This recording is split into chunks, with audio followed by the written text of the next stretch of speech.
नमस्कार, Ashwini Rana, founder voice of banking. आज bank कर्मचारियों की हालत, उनकी दुर्दशा के ऊपर बात कर रहे हैं। जी हाँ, हाल ही में वेस्ट बंगाल में मालदा में एक बैंक के अंदर बैंक मैनेजर के ऊपर जानलेवा हमला हो जाता है। ये कोई पहली घटना नहीं है। बैंकों में आए दिन, बैंक के अंदर हो, बैंक के बाहर हो, रिकवरी पर गए अधिकारी हो, गांव में अगर लोन नहीं दिया तब उनके ऊपर हमला होता है।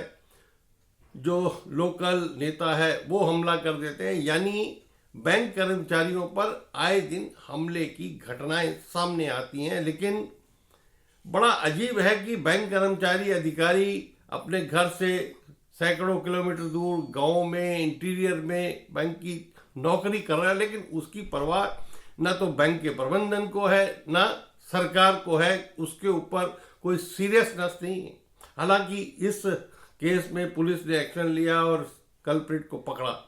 इससे कुछ दिन पहले भी एक गांव में उत्तर प्रदेश की ऐसी ही घटना हुई। यानी रोज एक नई घटना आ जाती है। कुछ मीडिया में आती है, कुछ सोशल मीडिया में आती है, कुछ आती ही नहीं है।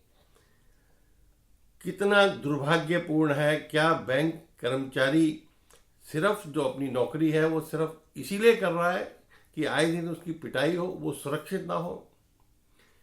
चलिए मान लिया कि बैंक कर्मचारी कस्टमर से रिकवरी पर जाने पर, गांव में लोन न देने पर, छुट भैया नेताओं से पिट रहा है। लेकिन सिर्फ पिट ही नहीं रहा, बैंक के अंदर भी कुछ उच्च अधिकारी हैं कुछ बैंकों में जो कि इस प्रकार का हरासमेंट हो, गलत लैंग्वेज हो। अभी कुछ दिन पहले की एक घटना है, दुर्भाग्यपूर्ण है, कि महिलाओं के साथ अहमदाबाद गुजरात में एक एग्जीक्यूटिव ने महिलाओं के साथ किस प्रकार से बातचीत की है। आए दिन मीटिंग्स में उनको डराना धमकाना, ये कब तक चलेगा? बैंकिंग को हम कहाँ लेके जा रहे हैं? क्या हम वास्तव में बैंकिंग कर रहे हैं? और इस दबाव में क्या बैंक कर्मचारी अधिकारी ठीक से ड्यू डिलिजेंस कर रहा है? क्योंकि पहले ही दबाव ज़्यादा है, स्टाफ कम है, प्रेशर ज़्यादा होता है, प्रेशर में गलत लोन दिए जाते हैं और उसके बाद उन्हीं कर्मचारियों अधिकारियों को पनिशमेंट भी दी जाती है कि आपने देखा नहीं, देखेंगे कहां पर। आए दिन इस प्रकार के किस्से। सरकार अगर नहीं जाएगी तो बैंक कर्मचारी बैंकों में नौकरी के लिए आएंगे नहीं।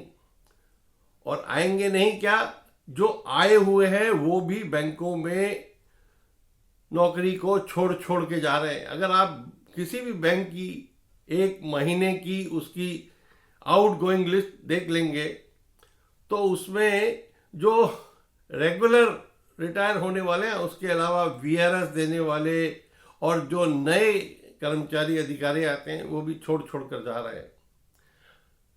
एग्जीक्यूटिव छोड़ के जा रहे हैं। इतना दबाव है। क्या सरकार को, क्या डीएफएस को, क्या बैंक प्रबंधन को, क्या यूनियंस को इसके बारे में कुछ बातचीत करके हल नहीं निकालना चाहिए? क्या कोई कमेटी का गठन नहीं होना चाहिए कि इस प्रकार की घटनाएं, सुसाइड क्यों हो रहे हैं, अटैक क्यों हो रही हैं, हरासमेंट क्यों हो रहा है, दुर्व्यवहार क्यों हो रहा है? यूनियंस इस मुद्दे पर ज्यादातर मौन रहती हैं। स्थानीय यूनियंस या कर्मचारी उसको एजिटेट करते हैं, लेकिन एक बहुत बड़ा संघर्ष कहें, एक आंदोलन कहें, सिर्फ इन्हीं मुद्दों के लिए यूनियंस क्यों नहीं करती? क्योंकि अगर कर्मचारी अधिकारी सुरक्षित नहीं है, उसके लिए एक अच्छा एनवायरनमेंट नहीं है, तो ऐसी नौकरी का कोई फायदा नहीं है। और ऐसी यूनियंस का भी कोई फायदा नहीं है कि जो अपने कर्मचारी अधिकारियों के हितों का ध्यान न रख सके, उनके ऊपर हमले हो, उनके वो सुसाइड करें, अधिकारियों का दुर्व्यवहार हो, तो ये कब तक रुकेगा? रुकना चाहिए। इसके लिए मुझे लगता है कि भाई अगर यूनियंस आगे नहीं आती तो कर्मचारियों को ही मिलकर इसके विरुद्ध आवाज उठानी चाहिए और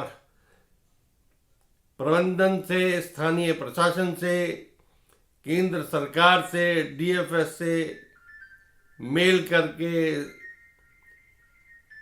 और बाकी जो सोशल मीडिया के साधन हैं उनके द्वारा उनको इसका विरोध दर्ज करना चाहिए। नमस्कार। वीडियो अच्छी लगे तो कृपया लाइक करें, शेयर करें, चैनल को भी सब्सक्राइब करें। धन्यवाद।